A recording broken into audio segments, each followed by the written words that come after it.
Welcome to the Macmillan Report. I'm Marilyn Wilkes, your host, and our guest is Frank Griffel, a professor of Islamic Studies at Yale University. Professor Griffel teaches courses on the intellectual history of Islam, its theology, and the way Islamic thinkers react to Western modernity. He has published widely in the fields of Islamic theology, Arab and Islamic philosophy, Islamic law, and Muslim intellectual history. Today we'll talk with Professor Griffel about his new book, Al-Ghazali's Philosophical Theology. Welcome, Professor Griffel. Glad to be here, Marilyn. So let's start with Al-Ghazali. Who is he? And then give us an overview of your book. Al-Ghazali is one of the most important theologians and overall thinkers in the Islamic world. He's also probably the one author of classical Islam who is most widely read today, and he was most widely read all through the centuries that he had lived. He lived at the turn to the 12th century, which was in Europe just the end of the Dark Ages. Yet in the Islamic world, it was a time of very lively intellectual activity, both in the natural sciences, in philosophy, as well in theology. Okay. And what led you to write this book? What was your inspiration? Well, I've been fascinated with Al-Ghazali for very many years, and two reasons. First of all, his importance as an Islamic author, a Muslim theologian, who really formulated to a large degree what was, at least for many centuries, regarded as Islamic orthodoxy. For me, it was very important at one point in my life to understand what Islam is, its intellectual history.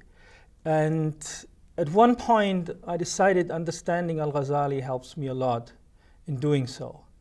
So it is his importance that triggered me. There was a second aspect that I was also very much interested in, which triggered mostly my interest in the book that I just wrote. And that was his position as, one might say, an angle point between what is the Aristotelian tradition in Islam, something that we call falsafa, philosophy in Islam, and Islamic theology. He has often been regarded as the thinker who somewhat fought Islamic philosophy or philosophy, Arabic philosophy within Islam, and defeated it. And from the very moment I started reading him, I thought that this is not entirely right. And I digged after this, and the fruit of it is the book that I just wrote. Okay. And let's talk a little bit about how you did your research. What was your methodology? Well, when you do intellectual history, you basically read books. You go to the library, you check out books, you read them once, you read them twice, and very often you read passages 10 times before you really get what these passages mean. In this case of writing about Al-Ghazali, I was surprised to what extent actually I also had to deal with manuscripts.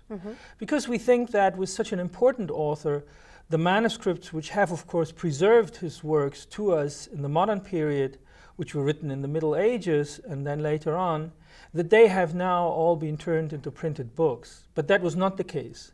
There was still a great number of texts in the case of Al-Ghazali that still were only in manuscripts and not yet printed. And there was also the issue that many of the prints that we were dealing with weren't entirely reliable. So I actually worked a lot with manuscripts, particularly in European libraries, but also in libraries in the Middle East. Okay. And how does your research differ from the traditional views on Al-Ghazali? I would say the position that I have taken with regard to Al-Ghazali is somewhat a part of a larger re-evaluation of the philosophical tradition in Islam. The classical view that was put forward by our early great scholars in the field of Islamic studies, who worked mostly at the beginning of the 20th century, and this view was then also shared by Arab and Muslim thinkers, was that Islamic philosophy in Islam, Arabic philosophy, which was pursued in Islam, was very lively and very active until a certain point in time when the culture somewhat has given up this activity. And the prejudice was that, and in this case, an occupation more with religious literature, particularly with the Quran, actually has replaced the rationalist inquiry of the philosophers. By now, we think that this is only half of the story. It is true that there was a lively thriving of philosophy, of the tradition of Greek philosophy within Islam, but it is also true that at one point this tradition was turned over, so to speak, from the philosophical discourse to the theological discourse. And my position is that al-Ghazali actually took a very important position in this turning of philosophy into what we call kalam literature, which is rationalist theological literature. The traditionalist view, however, is totally different by basically saying that al-Ghazali destroyed the tradition of falsafa. He, in fact, wrote a very important book which criticizes many teachings of the Arabic philosophers, most importantly amongst them the philosopher Ibn Sina, known in the West as Avicenna. And this particular book wasn't very deeply studied. One read the beginning, one read the end, and draw from it the conclusion that it was an all-out refutation of the philosophical tradition, which it clearly wasn't. In fact, it was one part and one parcel, one might say, of the oeuvre of al-Ghazali, which was, to some degree, criticizing philosophical tradition, yet on the other hand also integrating much of what he does not criticize, in this case, into the Islamic theological discourse. Okay, and what conclusions do you reach in your book? A number of conclusions. The book is actually mostly concerned with al-Ghazali's life, also with al-Ghazali's students, and then I focus on what is his cosmology. Okay. Let me go through them one by one. With his life, I was surprised to see how little serious work has been done in the past decades on his life, particularly since two new important sources have come up.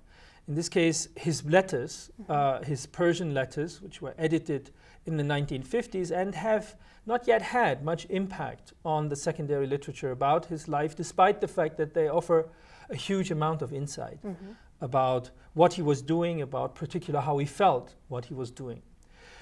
Secondly, his students, one of the problems that scholars who were dealing with the life of al-Ghazali and his works were always confronted with is that his works are far from being unambiguous. Sometimes, in fact, he argues in favor of a certain position, yet in another book he might actually take a position that is opposed to that.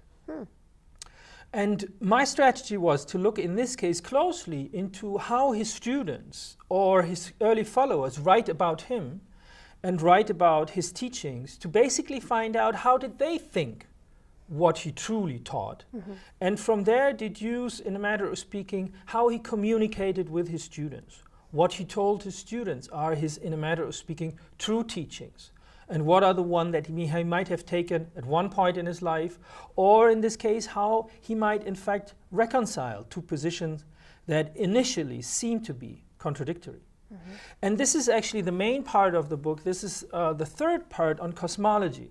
Now, first I should probably explain what cosmology is. Yes. Cosmology means how the world, any theory that refers to how the world is constructed. In this particular case, we might talk about our cosmology, for instance, that most of us believe in the existence of a Big Bang. We are convinced, actually, that there was something like a Big Bang, and that from then on, the universe spread. And from then on, we have, for instance, the development of quarks, of neutrinos, of atoms, of molecules. Out of molecules, we have bodies. Bodies react in a certain way to causal laws, etc., etc. This is what we call cosmology, how actually the universe is constructed.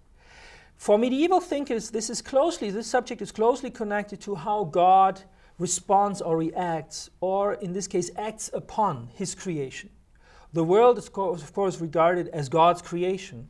And here is particularly important, how does God create? That is the interesting question there.